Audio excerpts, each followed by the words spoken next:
Shalom, Bapak Ibu yang dikasihi Tuhan. Hari ini saya ingin menyampaikan renungan firman Tuhan dari Filipi pasal yang keempat, ayat ke-6 sampai dengan yang ke-7. Saya akan bacakan buat kita semua. Janganlah hendaknya kamu khawatir tentang apapun juga, tetapi nyatakanlah dalam segala hal keinginanmu kepada Allah dalam doa dan permohonan dengan ucapan syukur. Damai sejahtera Allah yang melampaui segala akal akan memelihara hati dan pikiranmu dalam Kristus Yesus. Keadaan saat ini mungkin membuat kita menjadi takut dan menjadi khawatir. Kalau kita membaca surat kabar online maupun kita menonton di televisi, berita-berita yang ada seringkali membuat kita jadi semakin khawatir. Tapi firman Tuhan pada hari ini mengingatkan kita, janganlah khawatir tentang apapun juga.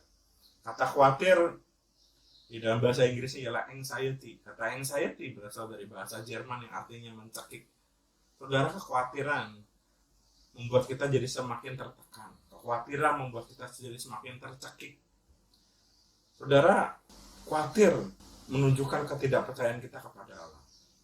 Matius pasal yang ke-8 di ayat yang ke-25 berkata gini, maka datanglah murid-muridnya membangunkan dia, katanya, Tuhan, tolonglah, kita binasa. Ia berkata kepada mereka, mengapa kamu takut, kamu yang kurang percaya? Yesus berkata kepada murid-muridnya, mengapa kamu takut, kamu yang kurang percaya? Saudara, kekhawatiran bertentangan sekali dengan damai. Di mana ada rasa takut, pasti ada kekhawatiran. Pasti tidak ada. Walaupun ada orang-orang juga yang saat ini mungkin berkata, oh saya tidak merasa takut, saya tidak merasa khawatir. Karena saya punya jaminan yang banyak. Saya punya alat-alat kesehatan yang mumpuni, yang bisa menjaga saya dari virus-virus. Saudara, kepada siapa kita bergantung? Mungkin kita tidak khawatir karena kita merasa kita punya banyak hal yang bisa melindungi kita dari virus-virus. Tetapi Tuhan ingin kita menggantungkan hidup kita kepada Tuhan. Tuhan ingin kita tidak khawatir, tetapi ingin kita juga percaya kepada Tuhan. Bukan percaya kepada hal-hal yang kita punya saat ini bisa menjaga kita, bisa melindungi kita.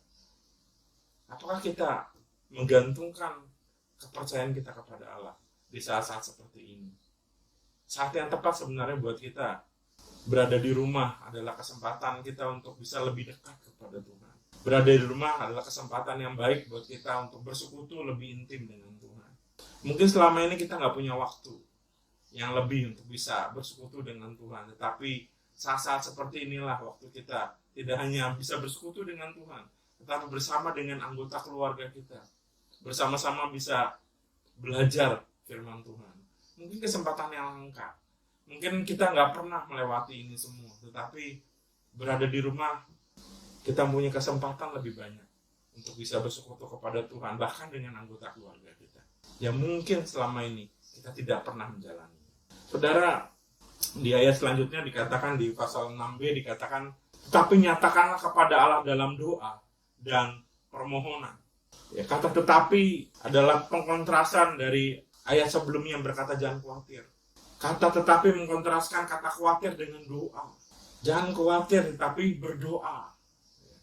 Sudahkah kita berdoa kepada Tuhan pada saat-saat yang seperti ini?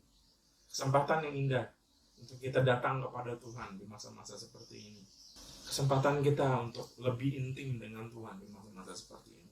Membawa segala pergumulan kita, membawa segala kekhawatiran kita dalam tangan Tuhan. Dia Tuhan yang berdaulat atas segala sesuatu. Dia Tuhan yang bisa mengatur segala sesuatu yang ada di dunia ini. Sudahkah kita mempercayakan itu semua kepada Tuhan? Sudahkah kita membawanya di dalam doa-doa kita kepada Tuhan? Bahkan dikatakan berdoa dengan ucapan syukur. Kita bersyukur kalau saat ini kita masih bisa bersekutu, kalau saat ini kita masih bisa punya kesempatan untuk datang kepada Tuhan. Mari kita bersyukur dengan apa yang sudah Tuhan beri dalam kehidupan kita. Di tengah kekhawatiran kita, Tuhan mengajak kita untuk bersyukur. Bersyukur kita masih bisa menikmati apa yang kita punya saat ini. Mungkin ada banyak orang di luar sana yang tidak seberuntung kita.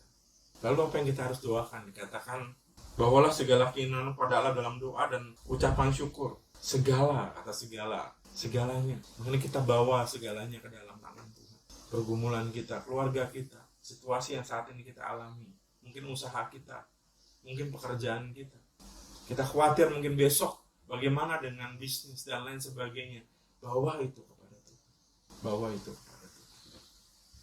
Di ayat yang ke-7 dikatakan, damai sejahtera Allah yang melampaui segala akal akan memelihara hati dan pikiranmu dalam Kristus Yesus. Damai sejahtera Tuhan yang melampaui segala akal. Mungkin orang di luar sana sedang kalut, sulit untuk bisa mengalami damai di dalam hati mereka, sehingga situasi ini membuat mereka malah menjadi semakin sulit.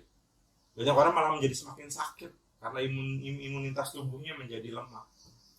Saudara, dikatakan damai sejahtera Allah yang melampaui segala akal akan memelihara hati dan pikiran. Penting ya, supaya hati dan pikiran kita tetap terjaga. Kita sering belajar bahwa hati adalah sumber dari segala sesuatu. Tetapi justru damai sejahtera Tuhan menjaga hati dan pikiran kita. Menjaga hati dan pikiran kita dari hal-hal yang buruk. Menjaga hati dan pikiran kita dari pikiran-pikiran yang seringkali mengganggu kita saat. Saudara, saya berdoa saat ini buat kita semua, supaya kita terus menggantungkan kehidupan kita kepada Allah. Jangan khawatir. Mungkin saat ini situasinya sulit, jangan khawatir. Bawalah semuanya ke dalam tangan Tuhan dan melalui doa-doanya. Tuhan akan memberikan